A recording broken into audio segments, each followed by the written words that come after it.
పేరు డాక్టర్ చప్పుడు వెంకటేశ్వరరావు.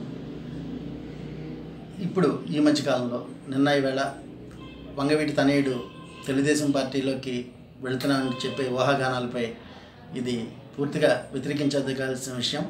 ఎందుకంటే రంగా గారు పూర్తిగా తెలుగుదేశం మీద పోరాడున్నారు. అలాగే రంగా గారికి పూర్తిగా వ్యతిరేకమైన పార్టీలోకి తనయుడు మళ్ళీ అదే పార్టీకి మొగ్గు చూపడం అనేది అంత కరెక్ట్ అయిన విషయం కాదని మేము అనుకుంటున్నాము.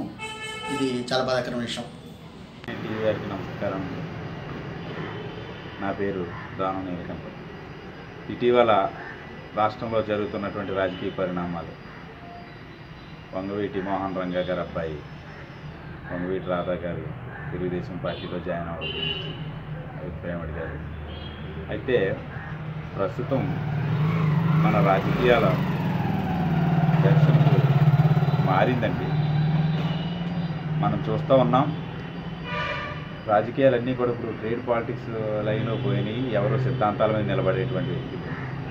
ఉదాహరణకి మనకి కాంగ్రెస్ పార్టీకి వ్యతిరేకంగా ఏర్పడినటువంటి తెలుగుదేశం పార్టీ ఇవాళ కాంగ్రెస్ పార్టీతో కలిసినటువంటి పరిస్థితులు ఉన్న తరుణంలో వంగవీటి రాధా గారు, మరి ఆ రోజు రంగా గారు తెలుగుదేశం పార్టీకి వ్యతిరేకంగా ఉన్నటువంటి వ్యక్తి తిరిగి మళ్ళీ అందులో జాయిన్ అవడంలో కాలమాన పరిస్థితిని బట్టి రాధా ఈయన రంగా గారి అబ్బాయి తెలుగుదేశం పార్టీలో చేరడంలో ఇందులో చెప్పుకోదగినటువంటి పెద్ద ఇంతేమున్నదండి. పాలిటిక్స్ అనేటువంటిది గడిచినటువంటి పాలిటిక్స్లో ఉండేటువంటి పరిస్థితులు వేరు. ఇప్పుడు పూర్తిగా డబ్బు ప్రభావంలో పోయినటువంటి పరిస్థితులు ఉన్నాయి.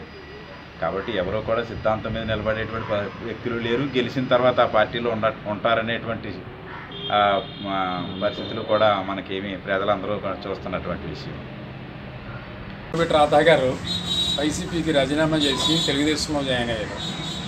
ఏ కారణం వల్ల రైతులకి ఇన్పుట్ సబ్సిడీ ఇవ్వడం లేదని, కార్మికులకి కనీస వేతనాలు అమలు చేయట్లేదని, ఉద్యోగులకి డిఏ ఇవ్వలేదని, ఇలాంటి ఏదైనా ఒక ప్రజా సమస్య కోసం అని చెప్పి ప్రజల సమస్యల పరిష్కారం కోసమని ఈ పార్టీలోంచి ఆయన ఇంకో పార్టీలోకి వెళ్తే ప్రజలు కూడా హర్షిస్తారు.